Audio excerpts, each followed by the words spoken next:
Boleh minta tolong di mute dulu semuanya. Ya, belum mulai. Biasa ngomong lagi. Enggak. Halo. Saya kayak tabu. Oh, harus baca. Hola.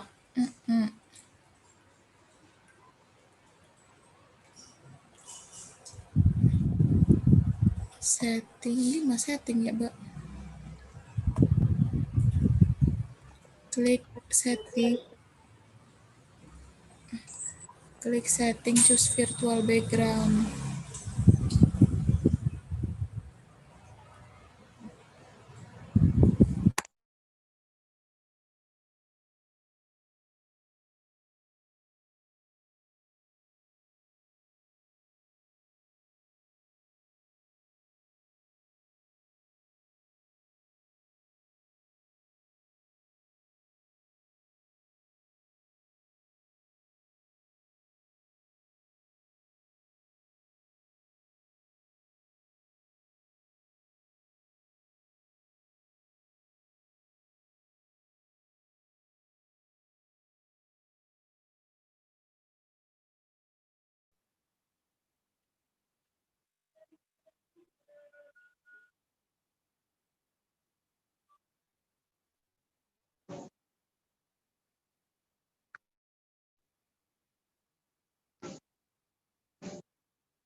We can start in about 3 minutes. 9:05.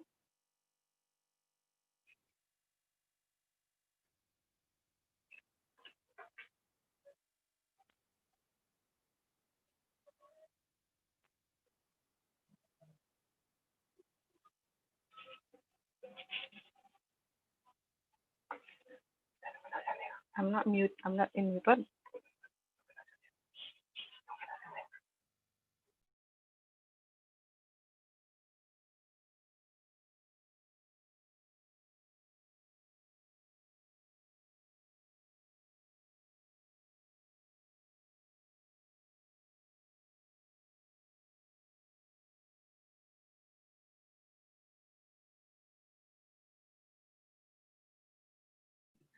Yoshi, te estoy hablando por WhatsApp. ¿Podrías chequear tu celular, por favor?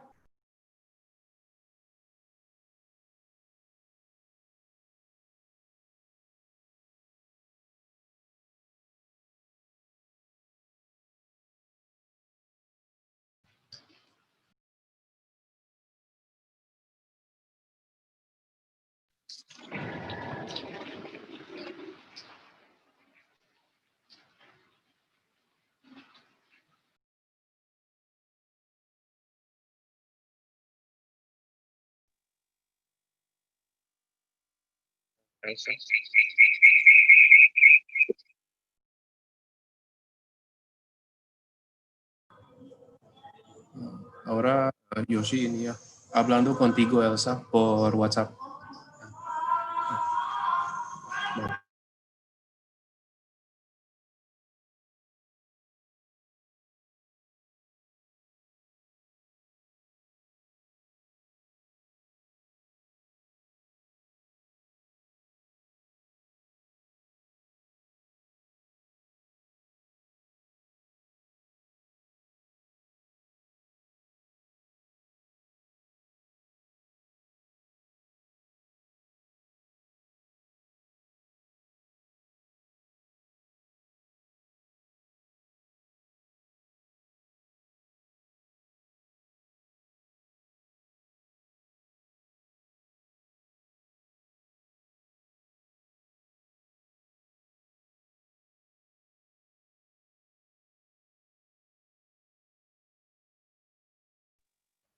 Okay.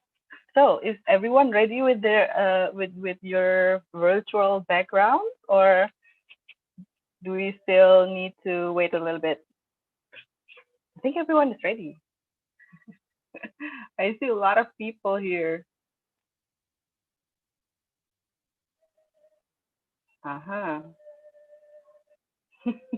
Hilda, qué chido.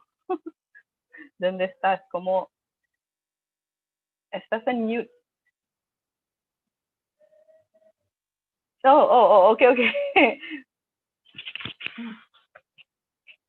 Entonces tiene que ser el micrófono de una o la otra. Sí, hola, como Ah, estamos sí. juntas, solo podemos usar una Sí, computadora a está la bien. vez.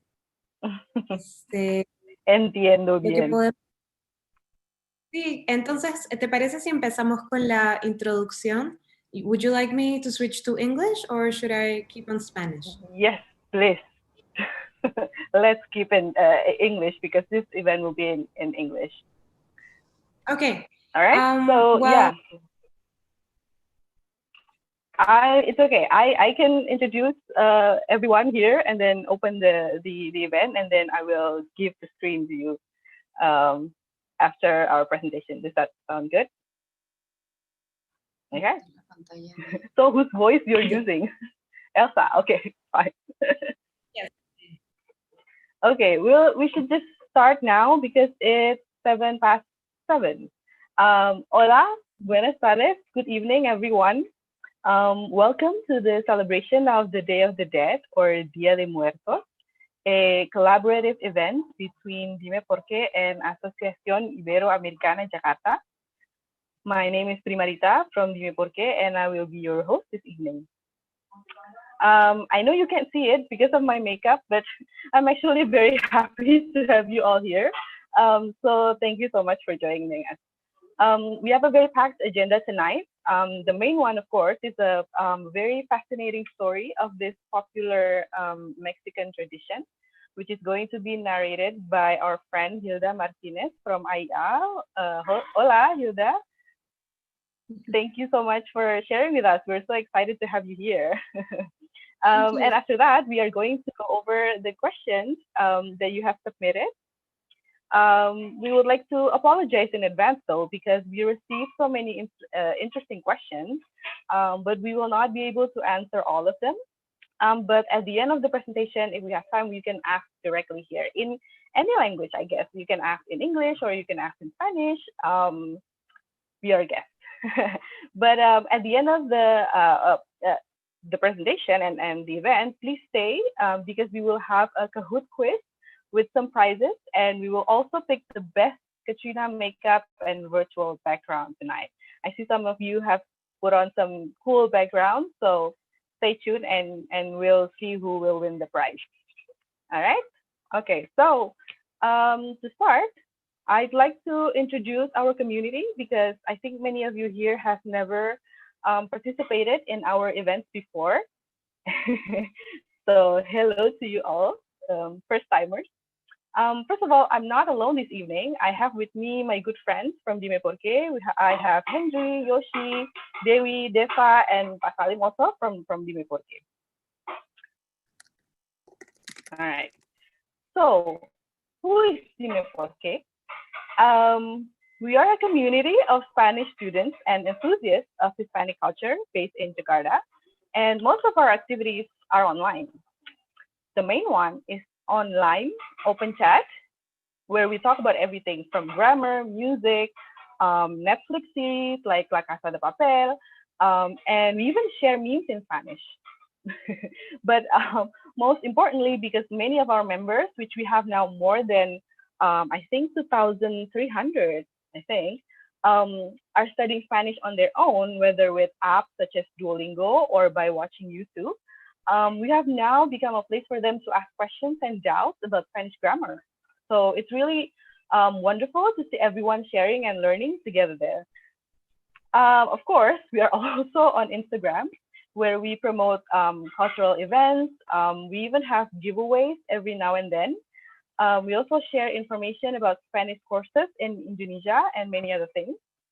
So basically, if you'd like to get updates on Spanish-related activities in Indonesia, we are your go-to people. So please follow us now at dime.por.k. And this is the QR code if you want to join us online open chat. We can share this later if you are interested. Oh, here. These are only a few of our programs, online and offline. Some of them were actually collaborations.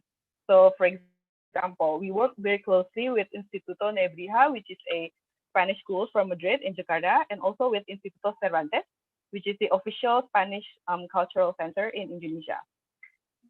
If you see the green one here in the center, it's the virtual edition of Español Básico, which was actually born during the pandemic. And it's a program for basic Spanish that we have every month on Zoom. And the fourth edition will be on November 25th. So if you'd like to participate, please join us online or Instagram for further info. Aha. Here's just some photos from our offline events. I think really bring back a lot of wonderful memories for us from before the pandemic. We did so many things in the past 2 years. We organized free Spanish classes. We went to film festivals together. We went to concerts together. We danced salsa. We went to the museum guided in Spanish. We went on a tour to Chinatown with our friends from Spain and Latin America who were very curious about Indonesian culture and history, and so much more.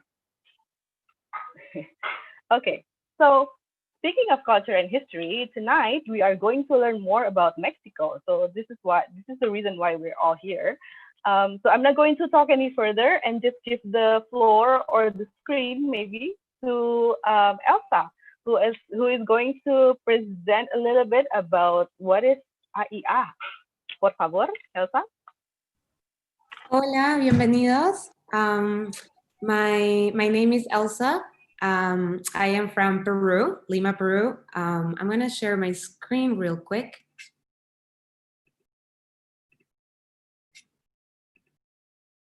All right. And I am president of Asociación Iberoamericana in Jakarta. Our association is a perkumpulan here in Indonesia. And our association was founded in 1978. So it has already more than 40 years that have been functioning. And it has two main objectives here in Jakarta, which is to gather the Hispanic and Portuguese speaking community in Indonesia and everyone that's interested in this culture. And our second function is to help the less fortunate in Indonesia. And our current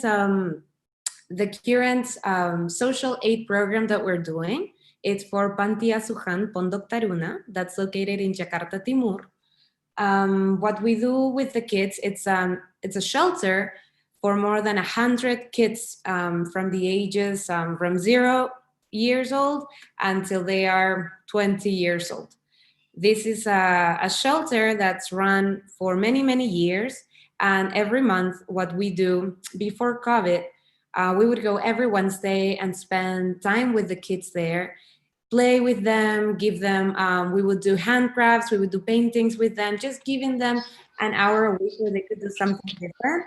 And we also help them each month with a purchase of cleaning products and also personal hygiene. So this is us, that's Hilda over there, here, and that's me. Every month we do that. In order to do that, we have to raise funds through memberships and through our multiple activities. We normally do coffee mornings, that you can see on the left over here. As you can see, we have more than 10 nationalities we have around 60 members and more than 10 different Latin nationalities: Colombia, Bolivia, Peru, Costa Rica, Mexico, Ecuador, Venezuela, and many, many others. So it's a great space to come over, enjoy a cup of coffee, talk Spanish, and just do a bit of that culture that we miss so much from Latin America. On the right, you can see our party, the party that we made last year that was also made to raise funds in order to do a Christmas parties for the kids in the shelter. So we are a very fun, active group.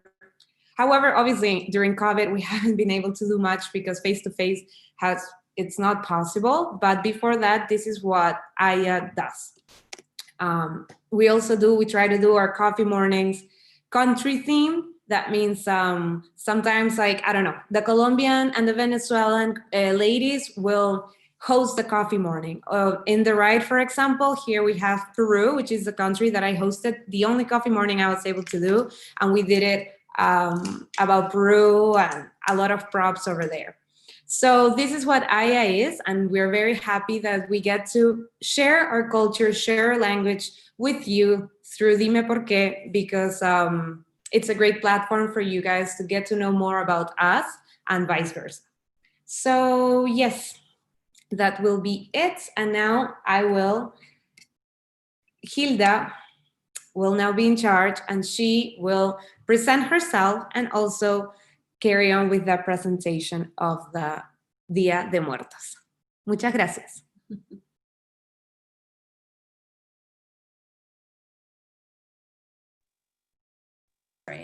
Oh, there. Yep, there you go. Hi guys, my name is Hilda. I'm the Vice President of AYA. I'm from Mexico, and I'm just gonna give you the presentation for Day of the Dead. So please pay a lot of attention, because at the end we have a quiz and we have a few questions. So if you have any questions, you don't understand something, send a little chat in there so I can speak a little bit slower so you can understand me, okay? Sometimes we have an accent, so it's we got some issues to understand. I'm gonna share my screen here with you.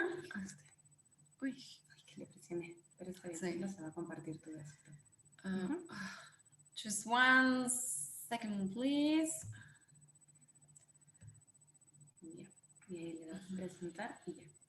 Okay. Just 1 sec.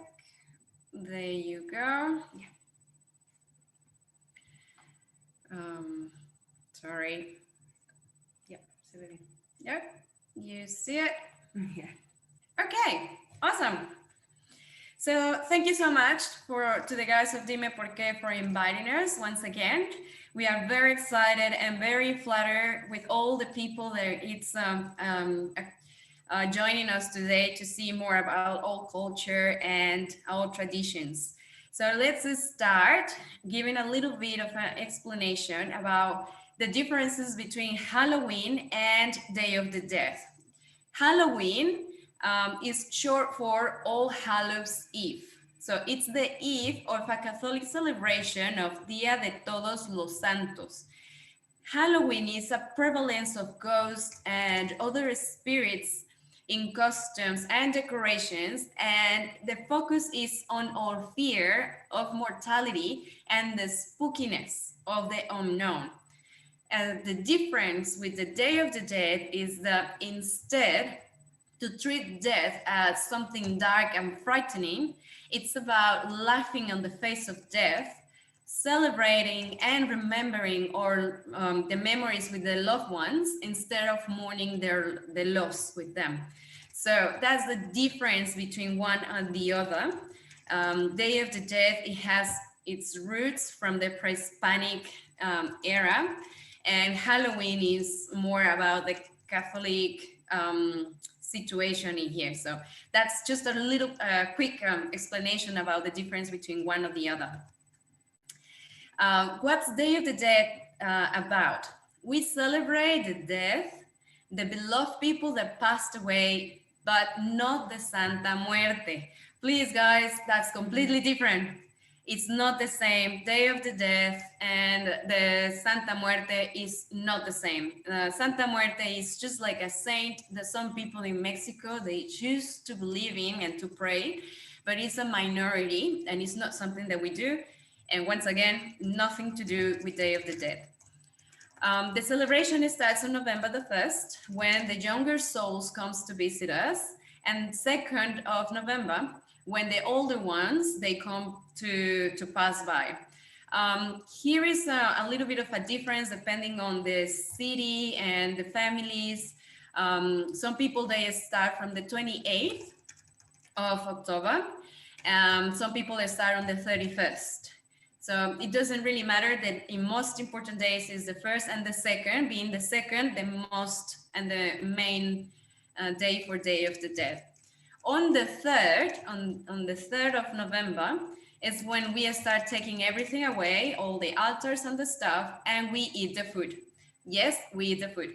It's optional. Not every family does that because if they do it for a long time, the food obviously is not good for our consumption. So it's up to the people that they are putting the ofrendas or offerings. But yeah, we eat the food. That's the ideal. Okay, I'm just gonna give you an interesting fact. In 2008, UNESCO recognized the importance of Día de los Muertos by adding the holiday to its list of intangible cultural heritage of humanity. What does this mean? For example, in total, in Mexico, we have 7 recognized intangible cultural heritages, including the mariachi music and the traditional Mexican food, of course. Talking about the Mexican food, at the end of the presentation, I'm gonna talk a little bit about it, just to clarify the differences between the real one and the not very real. So this is an interesting fact. So it's recognized by UNESCO since 2008. The beginning of the Day of the Dead. It comes from the Mesoamerican area's main representative civilizations. Sorry, I'm a bit nervous. The Aztecs and the Mayans. They developed a rich ritualistic culture to venerate their ancestors and death. As a difference with the Catholic Church, they didn't believe in a heaven or hell, that they will reward it or punish someone. They actually believe that the way they died and their behavior in life is what determines the destiny of the soul. Here in the presentation, we can see a small photo. It's an example that how it's most likely the altars used to look like back in the day of the pre-Hispanic people. So they used to put in their real skulls food, like you can see the corn in there, the cacao, some engraving stones, and that's kind of how it used to look like back in the day, okay? When the Spanish invaded America in century 16, they brought their traditions to celebrate it. As I mentioned it before, like Día de Todos los Santos, that's a Catholic celebration. Eventually, the Europeans and their pre-Hispanic traditions, they started a syncretism. They created a coincidence between the Catholic and the Mesoamerican festivities. In 1859, various traditions were consolidated, including putting flowers and candles to the tombs and visiting the cemeteries on November the 1st and the 2nd.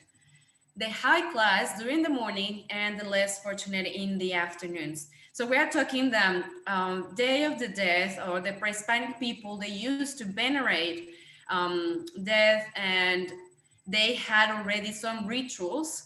And in 1859 is when it was consolidated as the tradition that we know now as Day of the Dead. Here's a fun fact. I don't know if any of you guys know this dog. This is a cholo escuintle. I'm gonna repeat it. The word is cholo escuintle. This dog has been around for more than 7,000 years. So it's one of the oldest breeds in the world.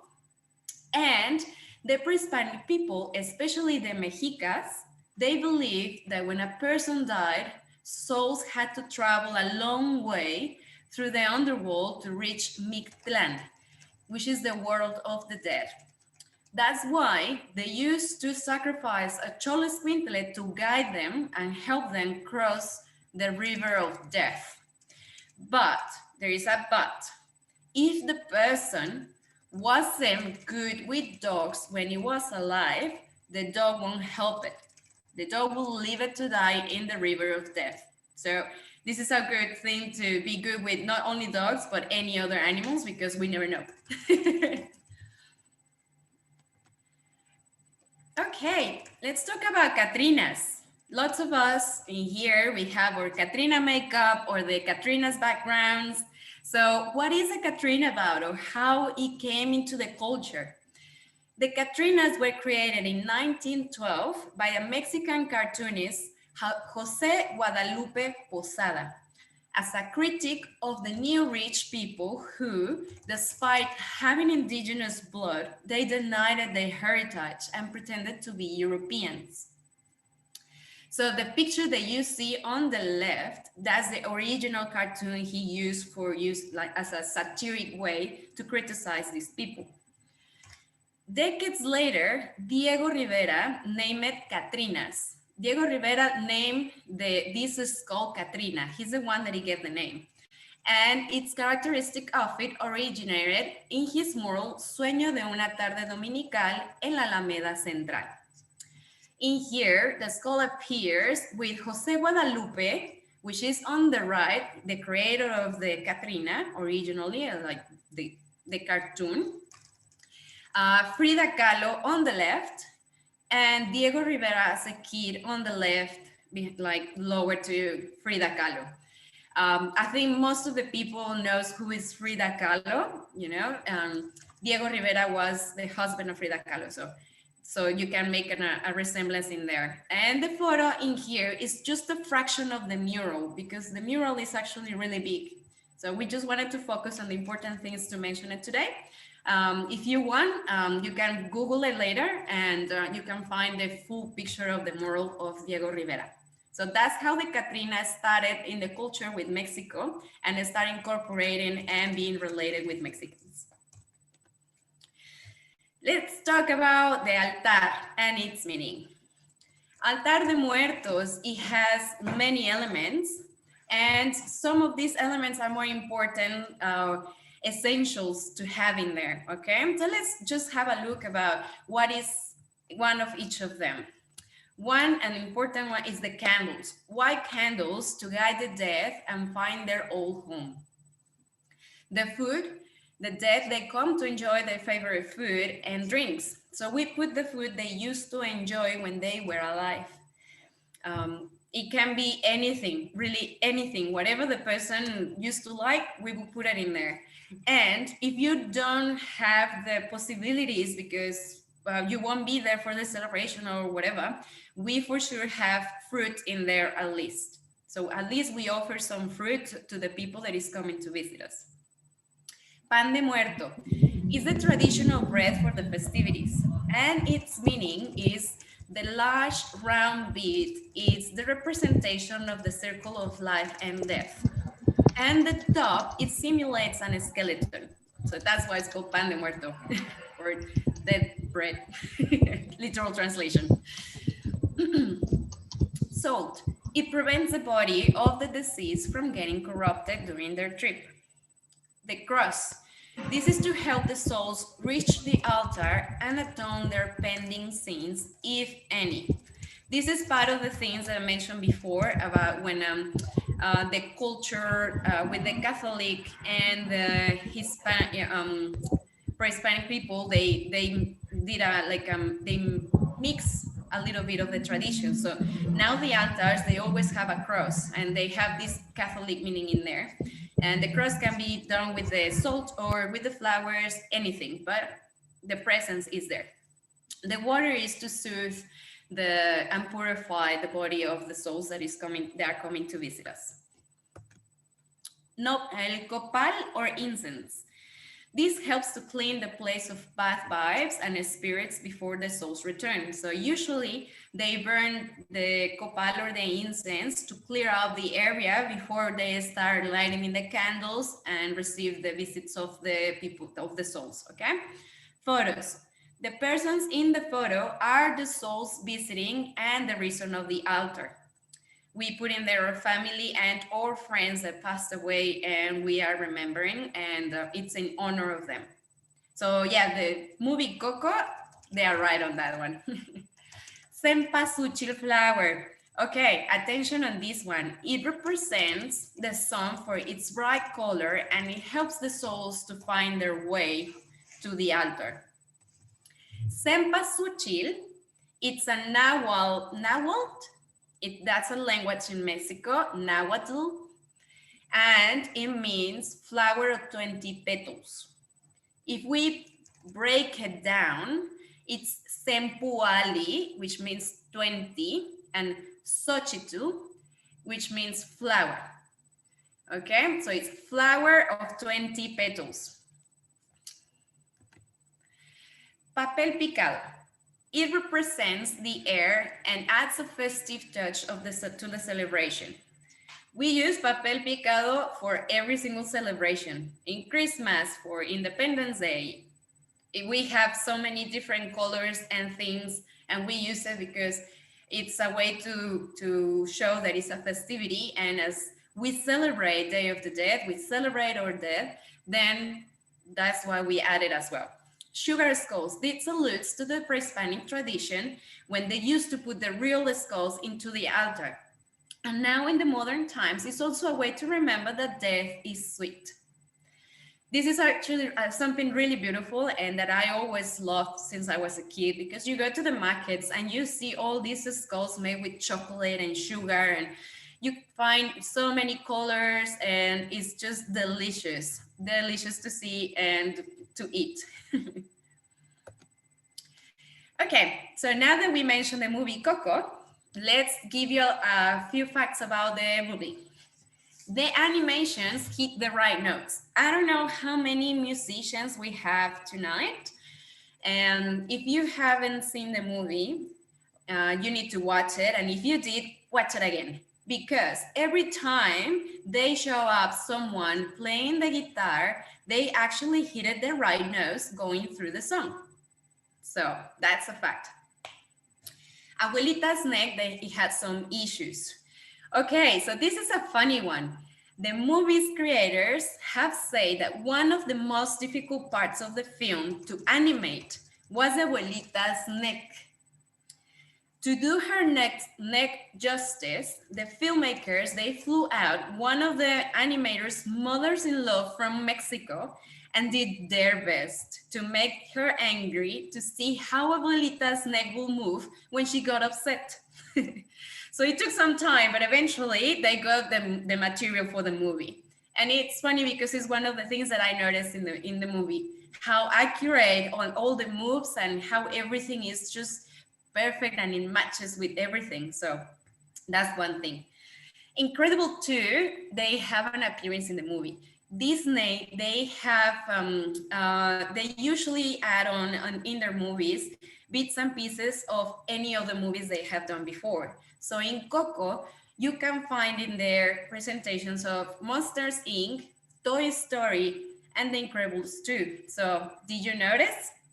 If not, watch the movie again and pay attention. Where to go?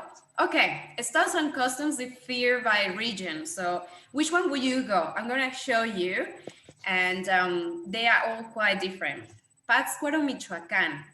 In here, the people converge on Pátzcuaro's lake shore, where they paddle into canoes and candle burning in each boat, and paddle over the island of Janitzio for a night of vigil in an indigenous cemetery. I haven't been there, but I know it's a celebration that everyone wants to see. If you want to go there, you need to book in advance, sometimes even 1 year, because it's that many people that wants to go and see it, that there is no space for everyone. The island is tiny and the lake, and there is no way everyone can go and have a look at it. So that's a beautiful scenario to see. Mixquic in Mexico City. This is one of the most famous ones, one of the most beautiful cemeteries to see during Day of the Dead, completely illuminated with candles and flowers everywhere. The people go there, clean up the tombs of the people, put the flowers, the candles, food, and some even they even bring musicians because it's a party. Remember, this is a party. Tuxtepec, Oaxaca. This is best known for its sawdust rocks. So the people that spend days painstakingly arranging colored sawdust, flowers, petals, rice, pine needles, and other organic materials in an elaborated way that it looks like patterns like a rug on the city and on the streets. So if you look at the photo, this is not a painting. This is one of the creations that they do with all these materials on the street. That's why it's so beautiful, because wherever you walk around, you see so much colorful things and really, really nice designs. It's really impressive to see. Aguascalientes. They stretches this Day of the Dead celebrations to nearly a week to celebrate the festival of Calaveras, which culminates in a grand parade of skulls along the main street. Once again, it's a party. We like to celebrate. Okay, Xcaret Park in Cancun, Quintana Roo. This is a little commercial for them, but here we go. It's a really, really beautiful to see. Usually they have really nice shows, but for Day of the Day, they go above and beyond with what they do. It's a park where you can swim with dolphins, and they have cenotes, which are underground water reservations, so you can swim in there. And around 6 p.m., they do a show where they show you a little bit of history of Mexico with dancing and music, as we know how to do it. So when there is Day of the Dead celebrations, the party is just fantastic, and it's really nice to see. So if you happen to be in Mexico, if you happen to go to Cancun, please go to Xcaret. It doesn't matter when. So if you go in Day of the Dead time, then that's an extra. Similar Mexican and Indonesian traditions. Okay, so now we are talking about Day of the Dead. We have a community in Pomuch, Campeche. They clean the bones with a brush, change the cloths and the white cloth embroidered with the name of the deceased and colored flowers. As you can see in the photo, that's the way how they do it. This is considered as a gesture of love to those who are no longer with us, and to do the first cleaning 3 years must pass after death. And this is only on Day of the Dead, so it's once a year. Then we have the Torayans in Sulawesi, that, as you know, families keep the mummified remains of the deceased relatives in their homes for a few years, and traditionally, they invite them for lunch on a daily basis before eventually they are buried. Even then, they are regularly exhumated to be cleaned up and cared for. So the tradition is very, very similar in both cultures. They take care of the people that passed away, and they cleaned up and changed the clothes and just take care of them as a gesture of love. That's how we see it. So that's a tradition that we can see is similar with Indonesia. Okay, so we are done about Day of the Dead. I'm just gonna give you a quick information about food. Let's talk about food. Mexican versus Tex-Mex. Guys, the picture on the left, that's a real taco. That's what you wanna eat.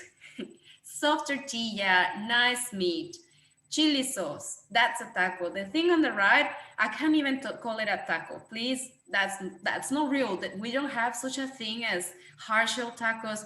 Please don't. That's Tex-Mex. Also, burritos are Tex-Mex. Nachos are Tex-Mex. And yes, they're delicious, but it's not Mexican. There you go. I'm gonna give you a few examples of real, authentic Mexican food and why the UNESCO gave it the name as well of an intangible heritage, okay? So on the left side, we have something called sopes.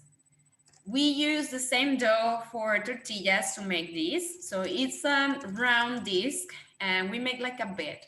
So we can put in there, on top of it, it's infinity of options that you can do. So you can put beans and chicken and some veggies or meat, whatever you like. The options are really, really large. In the middle, we have a soup called pozole. This, it can be white, red, or green, depending on the chilies that you use. And also, it can be vegetarian. It can be made with chicken, beef, or pork, okay? Then it has some hominy in there, and we eat it with radishes, lettuce, and oregano. That's something really, really delicious. On the right side, we have chiles rellenos. We have a chili, a very, very specific chili called poblano. It has a very peculiar flavor and usually it's not as spicy. And what we do is that we burn the skin, clean it up, and then we fill it up with, and once again, it can be cheese or beef. Then we dip it into egg whites and fry it. Sometimes you can put some creamy sauce or tomato sauce. There's a few variations on this one as well. Okay. I'm gonna go very quickly. Tamales, that's one of the most famous things. You can find them here in Jakarta, and it can be sweet or sour. They are a dough that is mixed up with any ingredients that you can find. And we use banana leaves or corn leaves to wrap it up, and then we steam it. Just one thing, if you want to have tamales, just make sure that it's halal if you are Muslim, because usually it's made with pork lard. So just make sure that it doesn't have pork lard before you eat it. Enchiladas, everyone knows enchiladas. They can be green or red. Fill it up with beans, cheese, chicken, etc. That's very Mexican. Mole. Mole is more, we have more than 50 different moles in Mexico. So it's more than 50. And the most popular ones are red, yellow, green, and black. We eat it with chicken and rice. So that's one of the most famous things. And to finish this, we have aguachiles. If you go to the coast of Mexico, you find aguachiles, which is basically prawn cooked in lime juice with chili, lots of onion and cucumber. It's very fresh and very good for hangovers. So that's something that you can make in here. You can find all the ingredients, so that's very easy. And just a quick commercial also, if you want authentic food, we have a Mexican chef here in Jakarta called Gerardo Milan. You can find him on Instagram and Facebook as Taco Libre. And you can get tacos directly from him, tamales, and he also does caterings for parties. So just give him a message and just ask him what are the possibilities and what kind of food he can cook for you, and you will have authentic, delicious Mexican food. That's it for the presentation. I really hope you like it, guys. I hope you enjoy it. Thank you so much. And now I'm just gonna give the word to, I don't know, Yoshi, or I don't know who is going to take charge of the going to take over now. Yes, thank you so much, Hilda. That's very interesting. I really love the colorful presentation. I think it really represents the colorful characters of Mexico, I guess, because it's a very colorful tradition. But does anyone have any questions or comments? Ada yang punya pertanyaan atau mungkin mau komentar? I love that you close by talking about food because now we're all hungry and you want to know where to get all those great Mexican food. Anyone has any questions?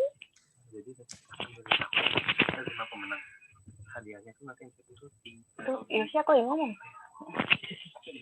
Sebentar ya. Okay. Anyone has a question? Ini di chat ada yang pertanyaan.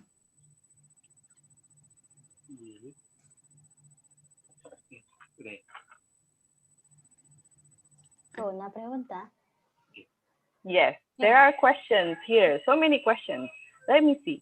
Let me see from the very top. Wow, there's so much comments.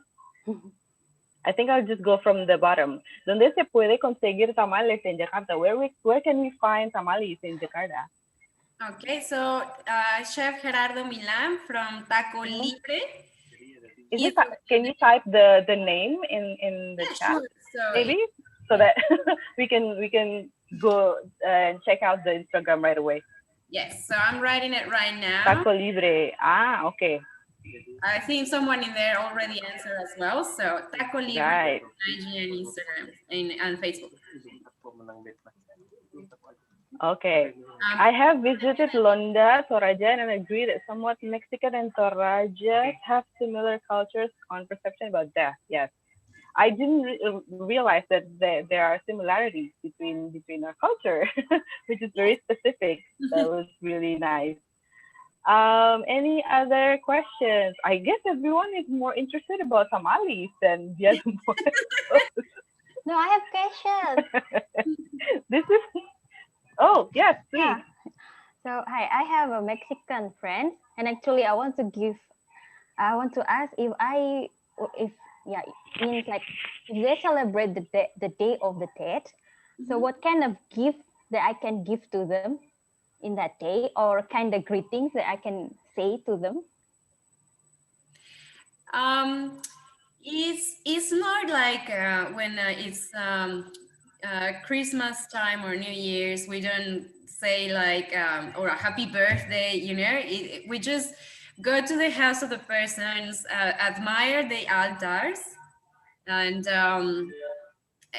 we just have fun, like really we just party. And if you want to give them something for the Day of the Dead, you can just maybe just give them something to put on the ofrenda or the offerings in the altar, and bread or chocolates, something if you want to put it in there, and then they will eat it later. So Okay, so the food will be eaten later together.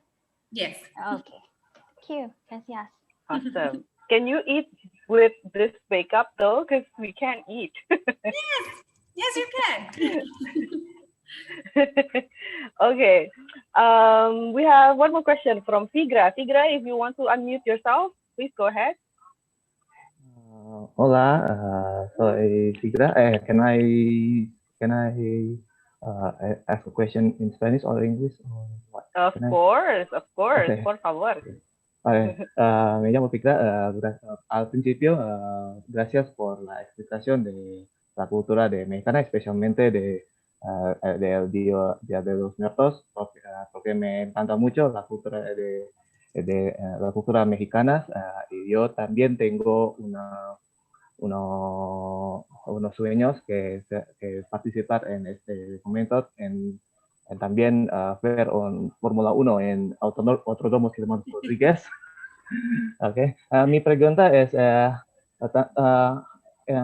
hay una diferencia o características en cada región de México en términos de la celebración del Día de los Muertos. Por ejemplo, hay unas características típicas de esta celebración de este día, por ejemplo, en DF o en Yucatán o etcétera. Perdóname por mi español. Es buenísimo. No, muy bien. So for everyone who doesn't speak Spanish, the question is whether there are differences in how people celebrate Dia de Muertos in different parts of Mexico. Did I get that right? Okay. So yes, there are differences. It depends on which city and regions you are. So for example, as I said, like the region of the Pomuchis, they are the only ones in Mexico that they do the cleaning of the bones and all these things, so they are the only ones. Some people, some cities are really, really nice, like the celebrations that I mentioned before. They are the main ones. And then from there, every other city, they just go to the cemeteries and do the same thing, but just some places are more touristic than others. And it's basically as the same, but yeah, differences are a little bit depending on the culture. So when it starts, when it finishes, if they do parades or if they do the tombs or only the altars. So it depends on the people as well. Okay, thank you. Just one more. Thank you. Have you ever experienced the difference between one region, or maybe you can share to us? Maybe you can share to us the difference between. Have you ever experienced the difference between one region to others? Yes, of course. For example, in my city, I'm from a city called Durango. It's in the north of Mexico. And the only thing you see around is a big altar in the main plaza. How do you say plaza? Square. In the main square. So they set up a massive altar in there. And in the cemeteries, the people, they like to go and clean up the tombs and do the tradition, but it's not as festive and happy and beautiful like the one in Mixquic in Mexico City, for example. That one is just amazing. It's the whole place is illuminated by candles, just by the candles. They turn off all the lights because it's not that there is no need.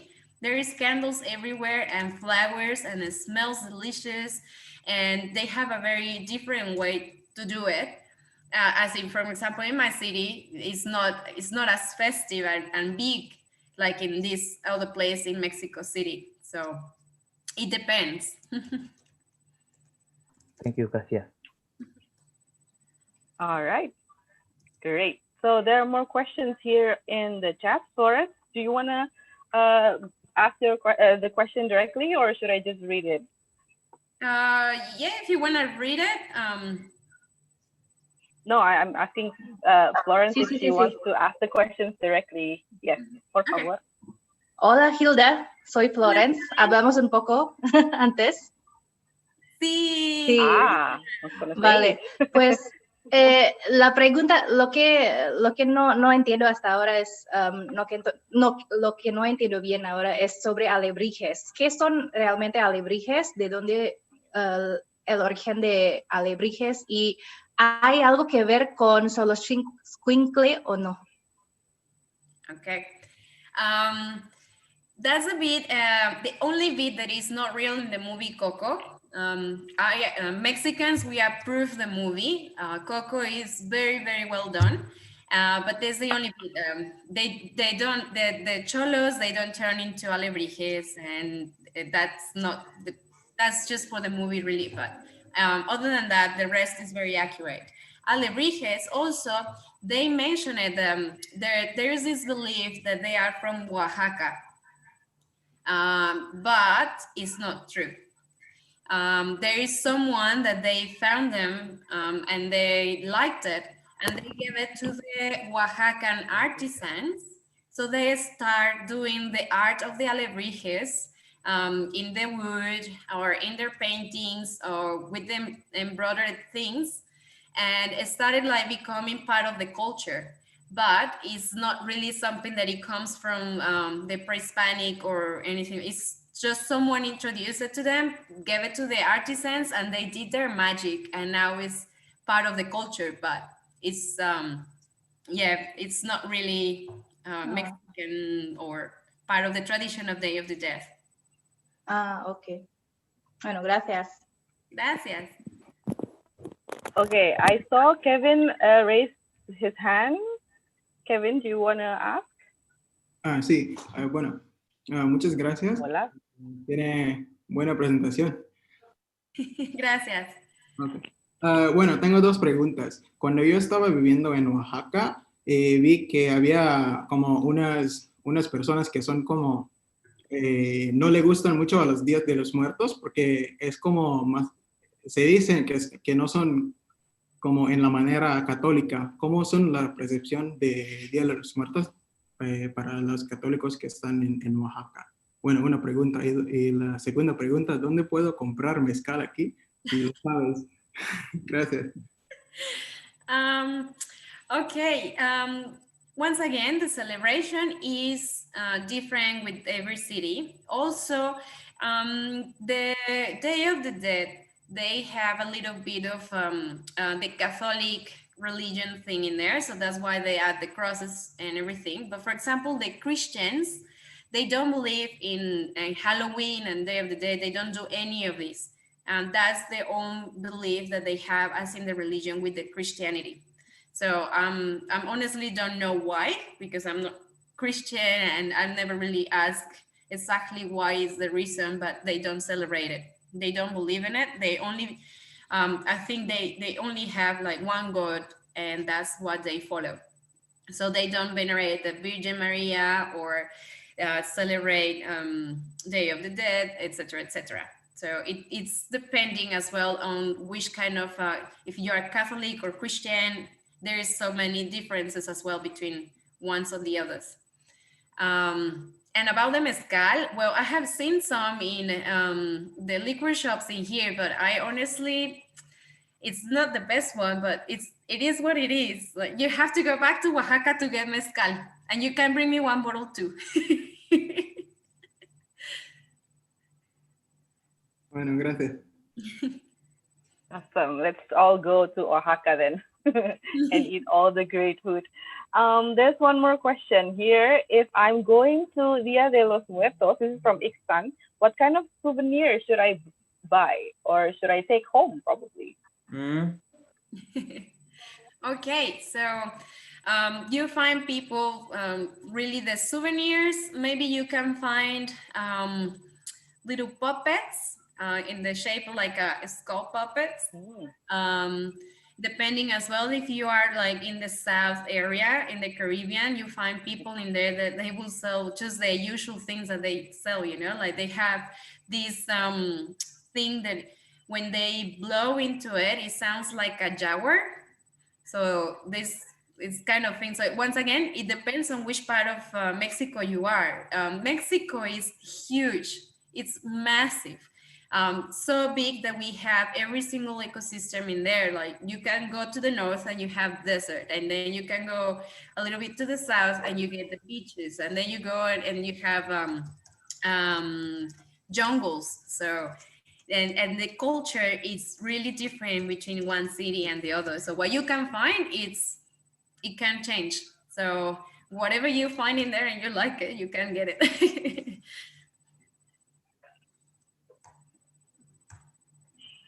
Okay, Figra has one more question, I think.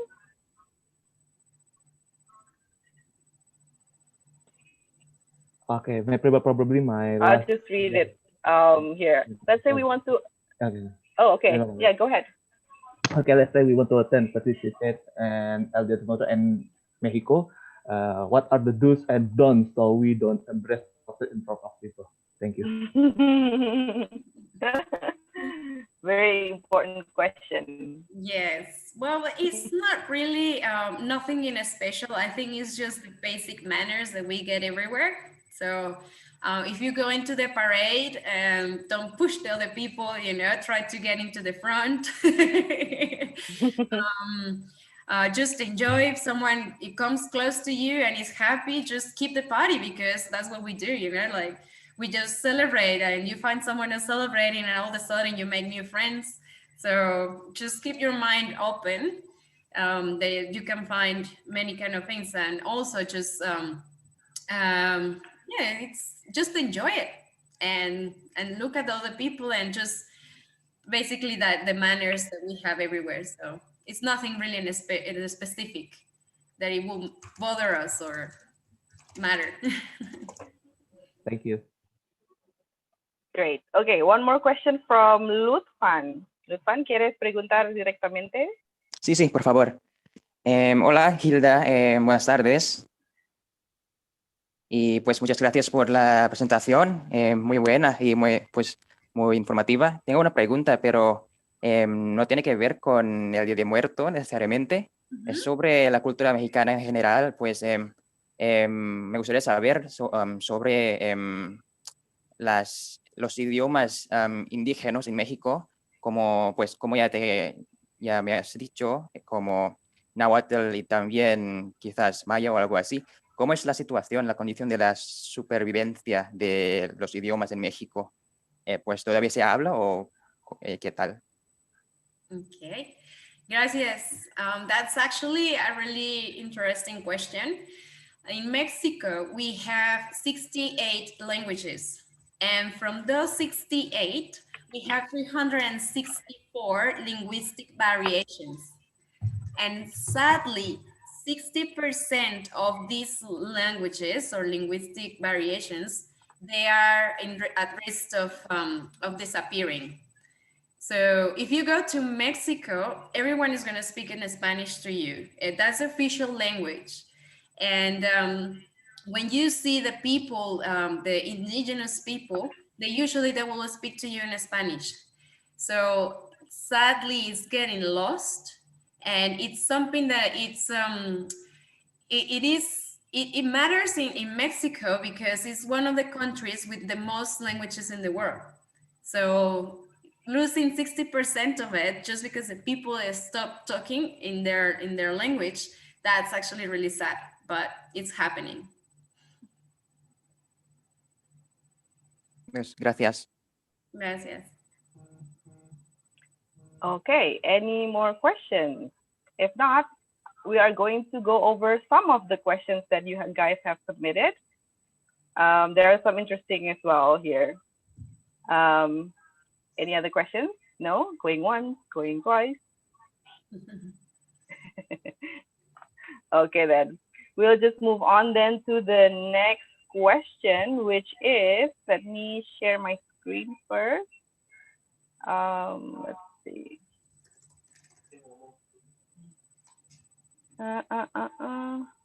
Okay.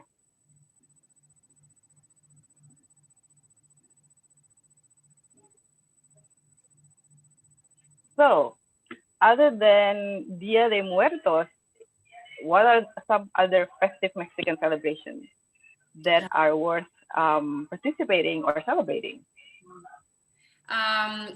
One of the most important ones is the Independence Day. It's in 15th of September. And this is one thing. Americans, they celebrate Cinco de Mayo.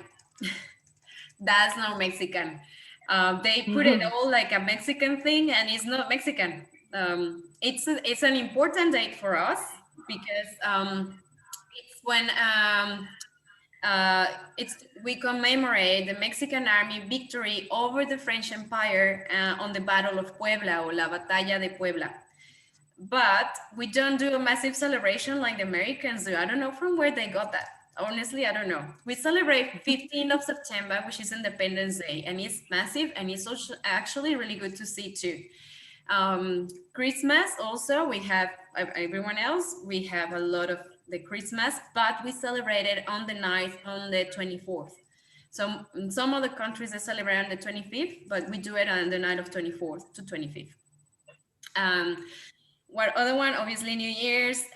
We have Mother's Day. That's another celebration, but I think it's universal. Everyone celebrates their moms, really. So it's not Mexican in the specific. So yeah, the most Mexican ones and important ones are Independence Day and Day of the Dead. All right. So what date is the Independence Day again? 15th of September. September 15th. 15th of September. All right. Awesome. Next one is, my favorite question. How did tacos become so popular in the world? Oh, well, I think we Mexicans are really, really good in promoting our food and our traditions. If you know any Mexicans, you can realize that we are always ending up talking about food. So and wherever we go, we try to show the people what is real once again, because it's really annoying that everyone goes like, yeah, Herschel tacos. No. So we try to cook, and usually tacos is the easiest thing to show the people. Also, I think it has something to do with American culture. Like everyone follows what American people do. So they like tacos and they promote it, and it goes around the world because the people is just like, Americans are talking about tacos, and then they just start looking into it. And it has been quite, I don't know, a couple years that I see the culture in the Mexican culture and the food, it has been so popular, like more than ever. So I think we are pretty good ambassadors of our country, really. You should have promoted other food as well, not just taco. I know. The difficult part is to find the ingredients. That's why. Yeah, Yeah, and tacos, wherever you are, if you can find the tortillas, you can make tacos. exactly. All right. Next one is, let's see. Aha. This is, okay, I should tell you that this is actually a very popular question from our members because they're very curious about Mexican Spanish. Actually, some of them actually think that it's very different from just the general Spanish, which you know is incorrect. So, how does Mexican Spanish differ from other versions of Spanish? For example, from Spain, U.S., and other Latin American countries. Um, yes, Spanish is, it's funny because some people sometimes they ask me, oh, do you speak Mexican? No, I speak Spanish. There is no such a thing as Mexican. We have a slang, a lot of a slang, and that's different. It's like English. It's not the same when you talk to someone from the US and when you talk to someone with from the Australia. They both speak, like both countries speak English, but they have their slangs, especially Australians. They tend to cut every single word. So in Spanish is the same. We have a lot of slang, and not just in Mexico, everywhere. For example, I'm just gonna give you an example here. Elsa, that is just here with me. Hold on. Here. She's from Peru. So we talk and we get along and we find we understand each other perfectly. But sometimes she says something like, I don't know, it's like, oh, I need palta. The first time I'm just like, what's that? Palta is avocado or aguacate, and we don't say it in Mexico. And can you think in another word, like something that I said and you don't? Canchita. It's just like, what's canchita? Popcorn or palomitas. Okay, So every country has its words, but at the end of the day, we understand each other. So speakers also, there's many different ways to call a speaker. Parlante, bocinas, and we are always trying to figure out what the person is going to say. But it's we do understand each other. I mean, it's Spanish. It's just the difference of the accents and some slang words. Yeah, I think that all the different words that each country has it actually makes it a lot more interesting to make friends with people from Latin America because you can have a very interesting conversation like you and Elsa here. Yes. All right. Let's see the next one. Oh, this is actually a very interesting question. How are the lives of Muslims as a minority in Mexico? It's really funny because, for example, I never met a Muslim before until I left Mexico. There are a few Muslims, but most of them, they are all in Mexico City. Mexico City is like the cosmopolitan place. It's the main city of Mexico, and it's where you find really more diversity of nationalities. So it's where most likely you will see Muslims. There are actually 4 mosques in Mexico City, and the Sheikh Said Lauhavi. I'm sorry, my pronunciation. I don't know how to pronounce it, but he's the president of the Educational Center for the Muslim Community. And he mentioned it that in 1994, there were 88 Muslims registered in Mexico. In a sense, in 2010, there were already 3,760. And by 2019, he calculates there is already like 12,000 Muslims in Mexico. So with this, there is some local businesses that they start selling halal products because it's becoming something more and more that the people is asking for it.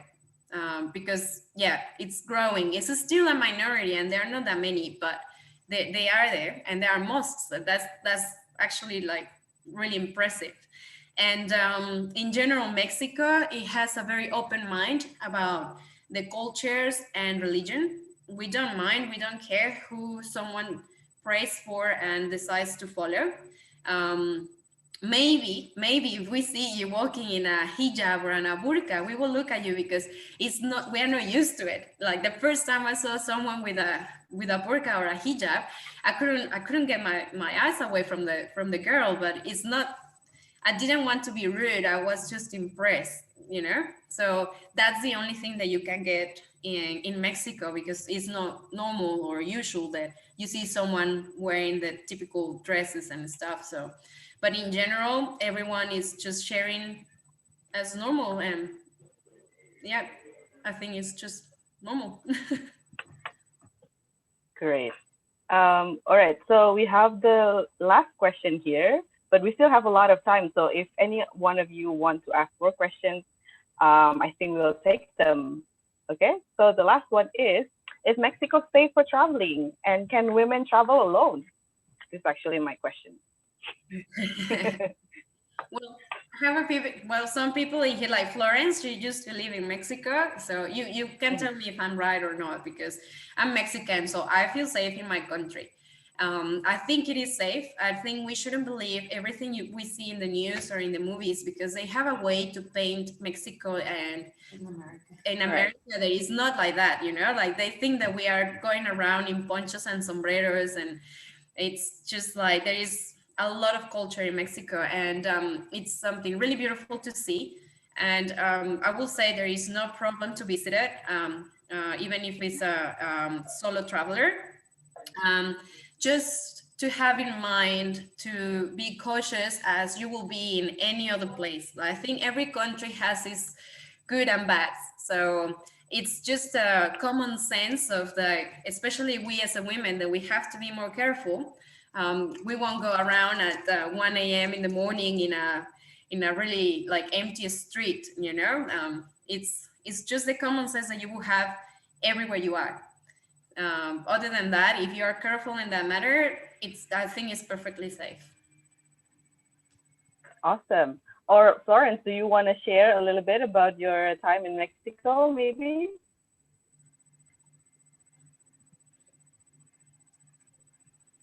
Yeah, okay. So probably in English now, so that everyone can understand. Yes, of course. Yeah. So I've lived in Mexico for 3 years, 2015, 2018, in DF, Mexico City. And I love traveling. I traveled a lot there. And some of the times I travel solo, I travel alone. And that was perfectly fine. And yeah, like Gilda said, just use your common sense. If you feel that, if you have that intuition that it's not going to be good for you, that the place is not right for you, then don't go. And of course, like,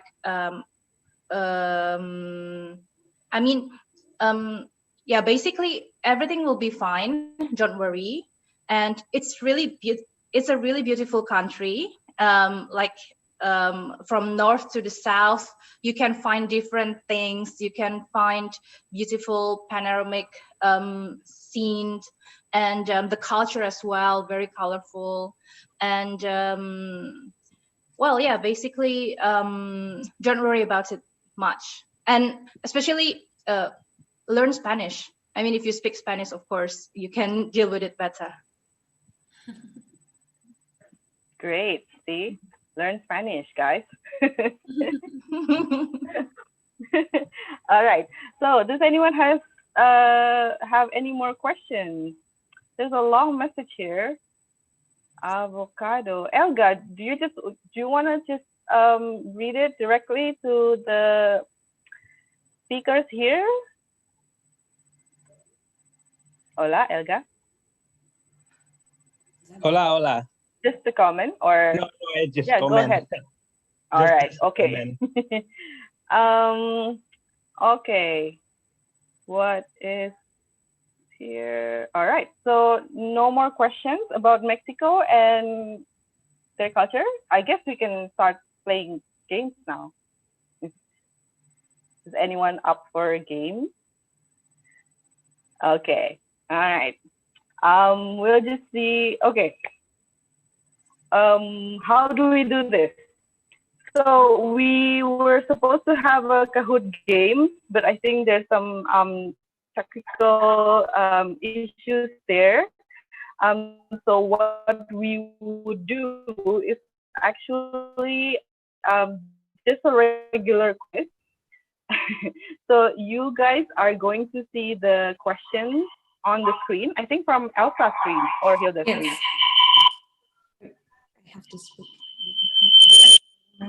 Sorry. Yes. Oh. Elsa. Sorry about that. We wanted to see if you were still. This always happens. Okay. Okay.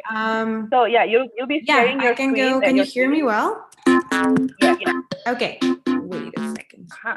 Okay, so let me all just right. explain a little bit about the technicalities first, I guess, because we are going to So play. what I can do is we have 5 questions of the presentation that Hilda has made today.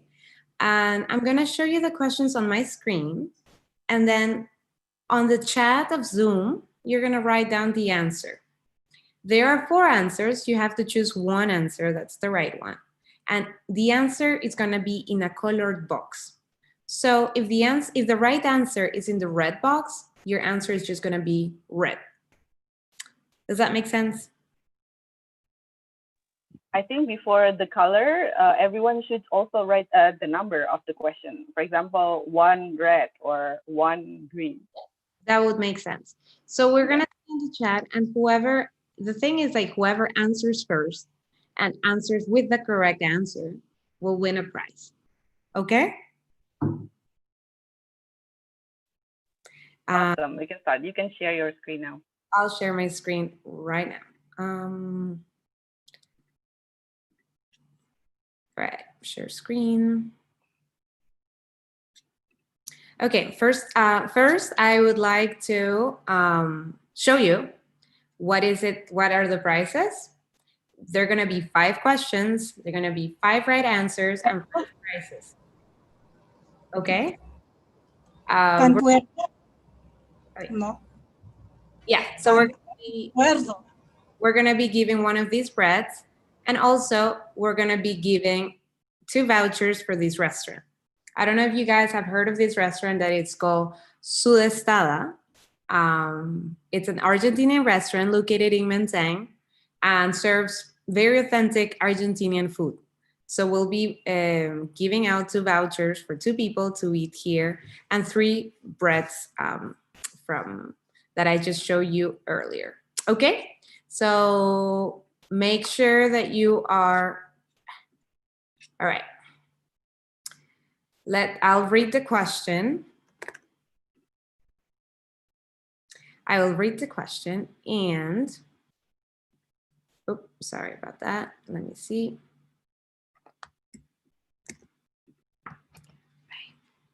Sorry about that. Oops, give me a moment. Creo que no se puede jugar si no hay participantes. Yeah, I know. I already tried it. It is working. Okay. Okay. Great. Sorry about that, guys. All right, now we go. All right. All right. So the question number 1. Why was the Cholo Escuintle dog sacrificed during this festivity or festivity of Muertos? So the red answer means to protect the dead from demons. Yellow answer to guide the dead and help them cross the river of death. Blue answer to deliver food to the dead in heaven or hell. And color green, no dog was sacrificed in this festivity. Oh, wow. You're fast. All right.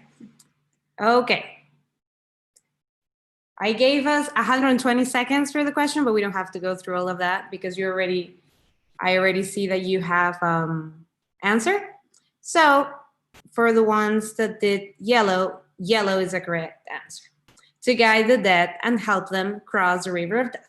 So, ya no te preocupes, Kalima, voy a chequear la respuesta. Okay. Yeah. All right, now we're gonna go on the next question.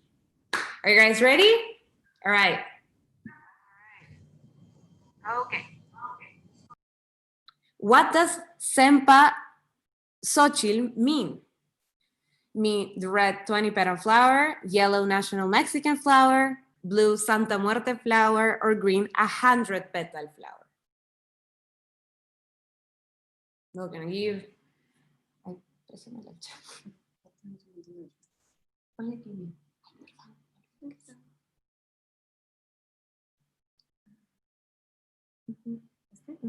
Okay.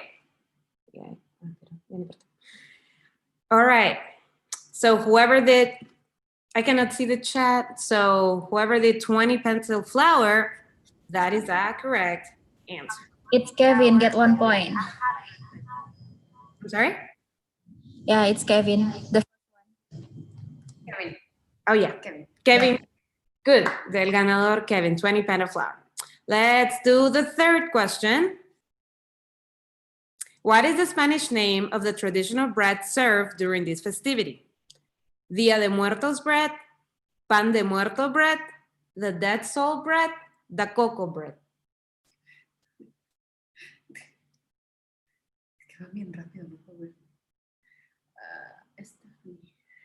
All right, we already have our answers. Whoever said Día de Muertos bread is wrong because the right answer is Pan de Muerto bread, all right? The yellow name of the traditional bread served during the festivity. Okay. Día de Muertos bread. Stephanie gets 2 points.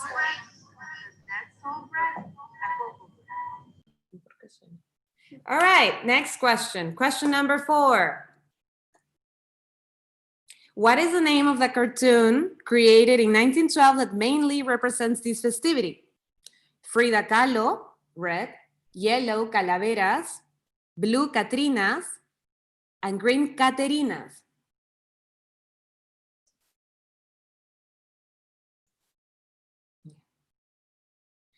All right, we got our answer. The correct answer is Catrina's blue answer. And now, guys, we're gonna go to our last question, so make sure that you're ready to type down the right color. Last question. Which of the following is not a Mexican traditional dish? Which is not a Mexican? Red sopes, yellow nachos, blue pozole soup, and green chiles rellenos. Okay, so the right answer, nachos. Correct? Yes. All right. Always ends with food. So now you know. If you're eating nachos, that's Tex-Mex. All right, guys, thank you for participating. And whoever is the winner, the people of the winner, I believe Dewi from Dime Por Qué has the winners, and then we'll get in contact with Blue jawabannya. Blue, Yoshi. Blue. Okay, the first winner is Stephanie. Hey. Día de Muerto bread. Yeah, Stephanie gets 2 points, and Kevin, Al Nuralif, and Fitriani get 1 point. So we have 4 winners. Okay. All right. So we have four winners. I think pemenangnya bisa menghubungi kami. Kok aku jadi ngomong bahasa Indonesia? The winners can contact us directly to inform us about your address, and we will arrange for the delivery to your house. Okay. So which brings us to our last part of the event, but the most important one, I guess. No, I'm joking. This is not the most important, but the most fun one, the funnest one, which is the winner for the best makeup and virtual background and everything. So I want to see all of your colors, all of your let me see. Okay. So we will pick one. We will pick one. And how do we do this? How do we want to do this? Give us a couple minutes, and Hilda and me will be looking at. No, not Hilda and me, just Hilda, because she's the one that. All right. We'll choose one, but make sure that your face is like there, so we can see. Yes. Well, move closer to your screen.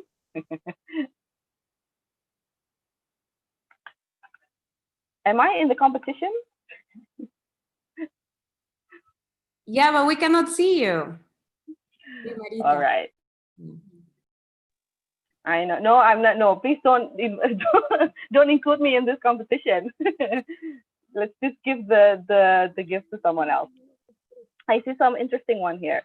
There's Sasha. There's Florence. Sabrina. Deonita.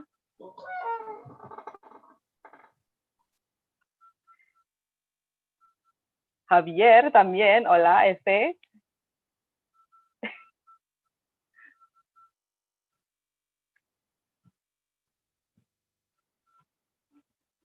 There's also Alfiana, Hanifa. Who else?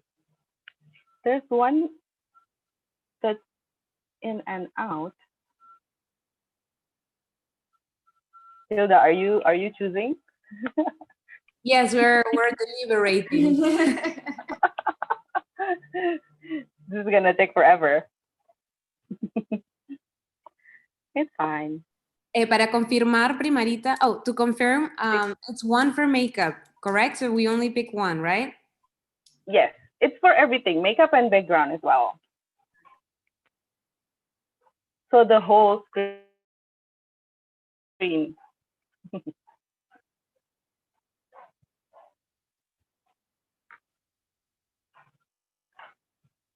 Qué suspense. Ya, deja hablar.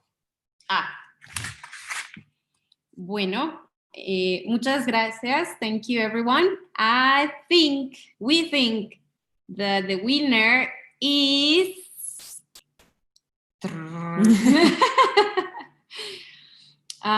Marika.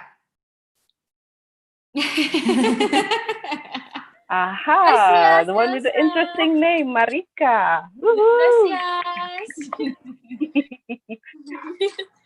Where's Marika? I don't see it. Where are you? Oh, here. Hola. Hola. Wow. Gracias. Congratulations. Felicitaciones. Yay.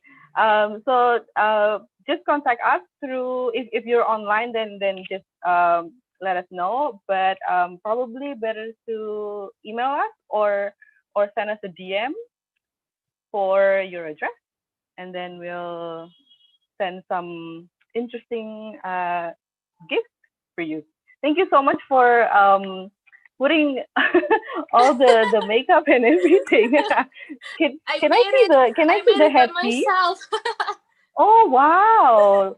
Well, it's very well deserved then, the prize. Thank you. I will DM you later. Great. All right. So I guess there's only one more thing to do before we wrap up. We have our friend here, Señor Javier Serrano from Instituto Cervantes Jakarta. Hola, Javier. ¿Quieres saludar a los chicos de Dime Por qué y las chicas de AIA y los participantes también? Javier, estás en mute.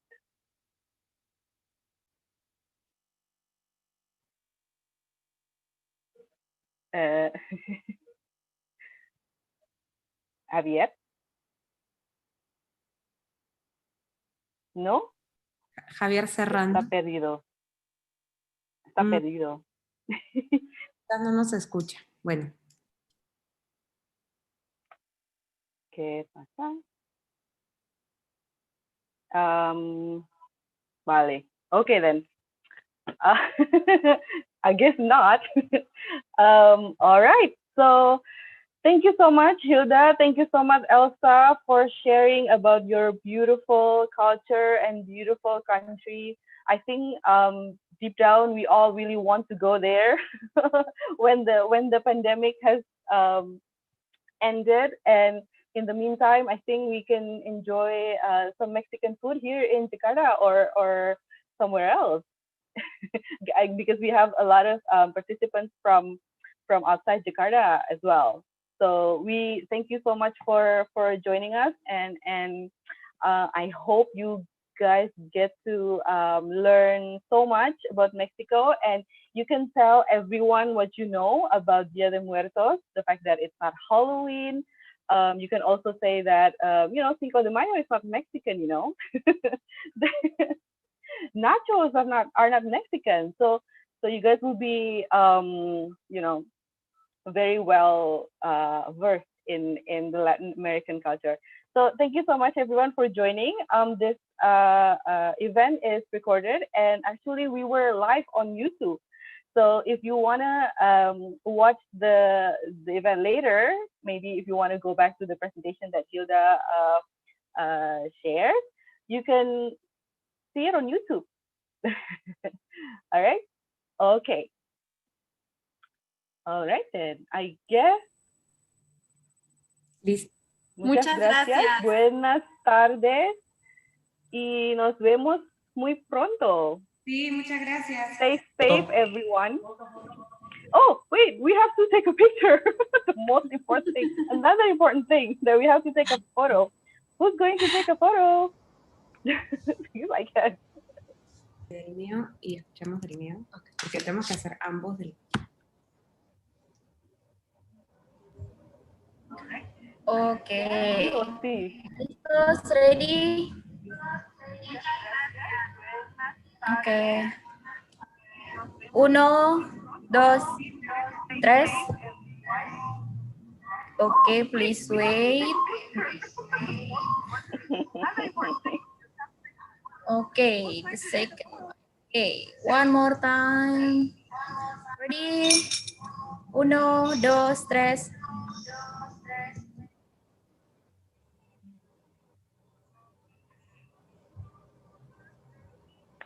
Okay, ¿Ya? muchas gracias. Bueno, muchas gracias. Que tengan una bonita noche. Selamat malam. Igualmente, Hilda y Elsa. Muchas gracias, dime por qué no. De nada. Gracias. Gracias a todos. Muchas gracias.